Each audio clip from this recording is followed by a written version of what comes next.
Ron Moshier on the line from Utica Observer Dispatch. Good morning, Ron.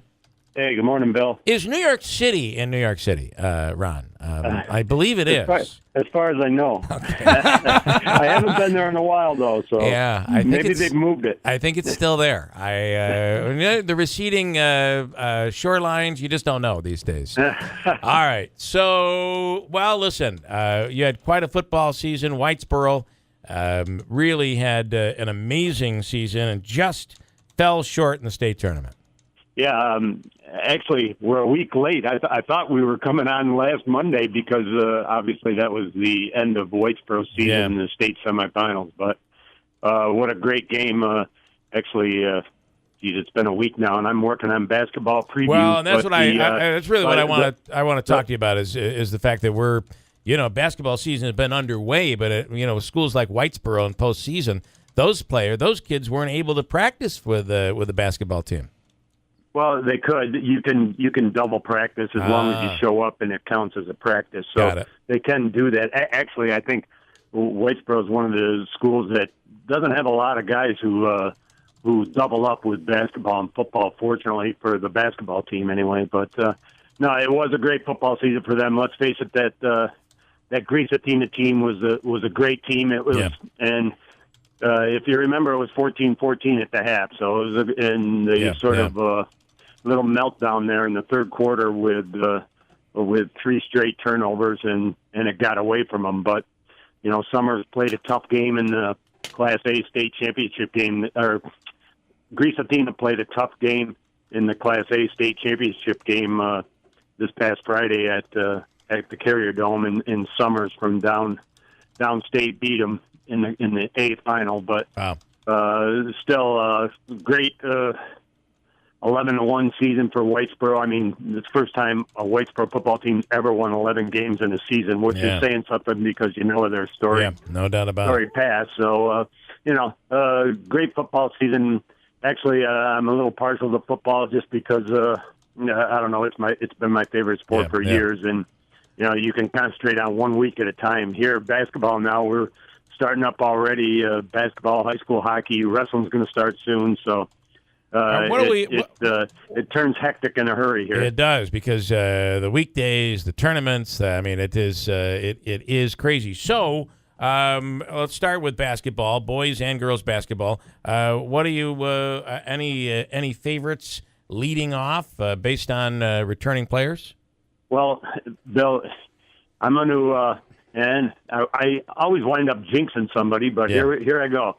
Boys basketball. I always at work. I sort of in my little cubicle there put up a couple of schools who I think are going to, be the last one standing, whether it be sectional, state championship tournament or whatever. Sure. Yeah. And in boys basketball, to me, the prohibitive favorite by far in our area. And some people might say it's fringe, but no, we sell papers there, and they play teams from our area. Obviously, is Cooperstown in Class C. Class C boys. They won a sectional title last year with a sophomore as a star, Tyler Bertram, the coach's son. He's a junior now.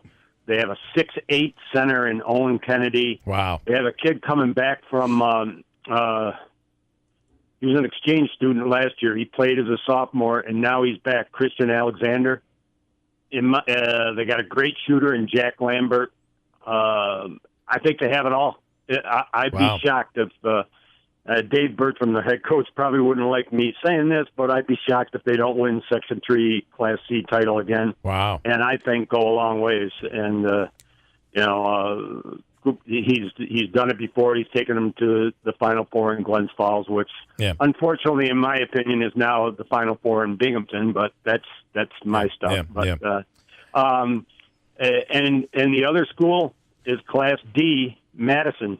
They're loaded with everybody back from a team that made it to the sectional semifinals last year and lost to, I believe, New York Mills. And then New York Mills lost to Oriskany, who, if you remember, went on to go 27-0 and win a Class D state title. Yeah. And so, I would say in C it's Cooperstown, in D it's Madison.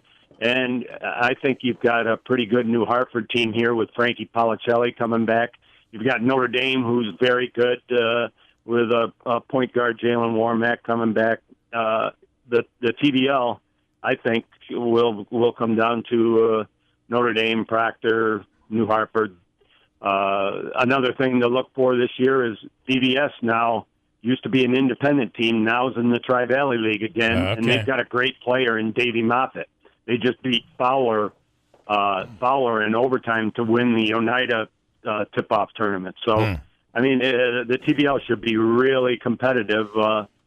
I'm not sure how Proctor's going to be because they're very young. Remember, I did a big story on Jalen Hawkins leaving for prep school.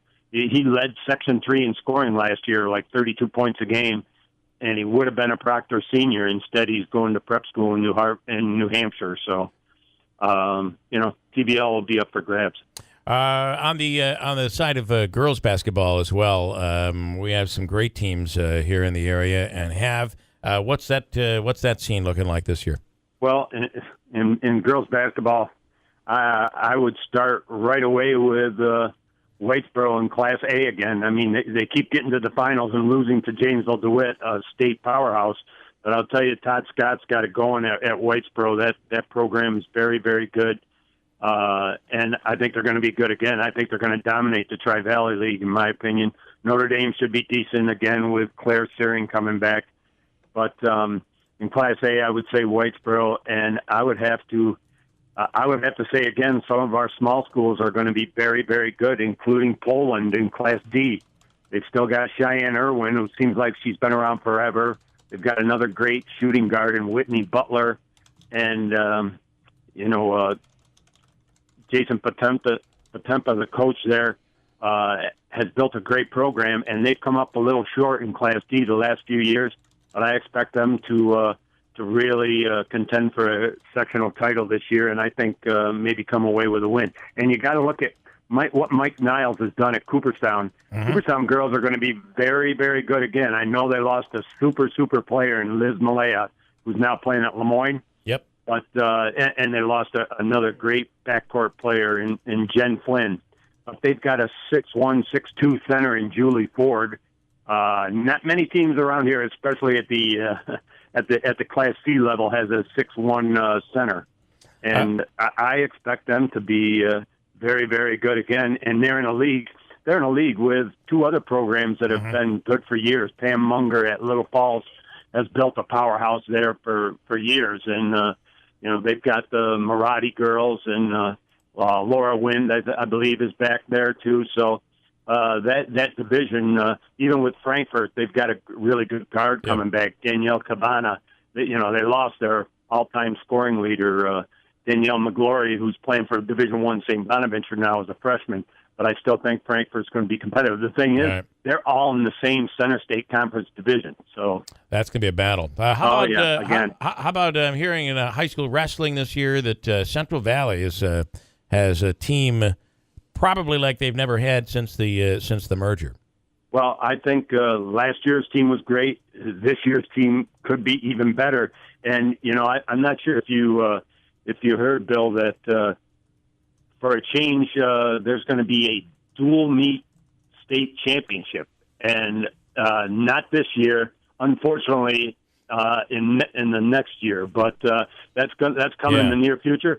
I wish it was around last year because we had two great wrestling teams in Adirondack and Central Valley Academy who could have contended easily for that dual meet state title, which is finally going to come in a couple of years here. But CVA, I mean, wrestling has put them on the map ever since the merger. Well, you knew they were going to be good because Ilion and Mohawk both had great programs, obviously. And Adirondack's going to be great again. They got a defending state champion coming back, and I'm working on a profile on a super young man in Hunter Richard at Howland Patton. I know I've raved about him before. He just set the school record as a running back. He rushed for over 1,300 yards this year for Howland Patton football, and now he's coming back to try to win a third straight state wrestling title, which doesn't happen very often. And very committed kid. He's a very bright kid, and he's going to Cornell University to wrestle. He's had a very dedicated coach. It's called his dad. So that certainly helps.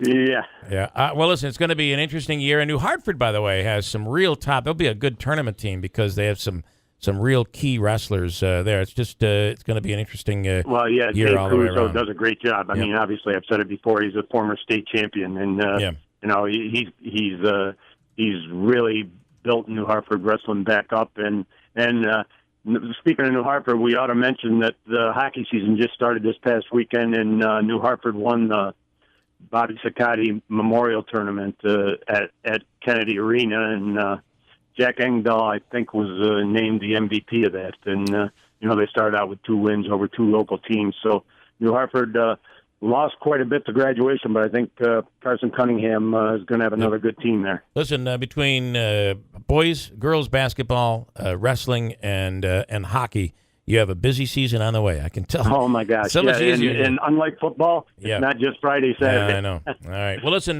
good stuff, Ron. Thanks so much. You can read about it in the Observer-Dispatch, utica.od.com. Yeah, thanks, Bill. We got the boys and girls basketball special section coming out later this week. All right. Good stuff. Thank you, Ron. Thank you. All right. Yep, bye-bye.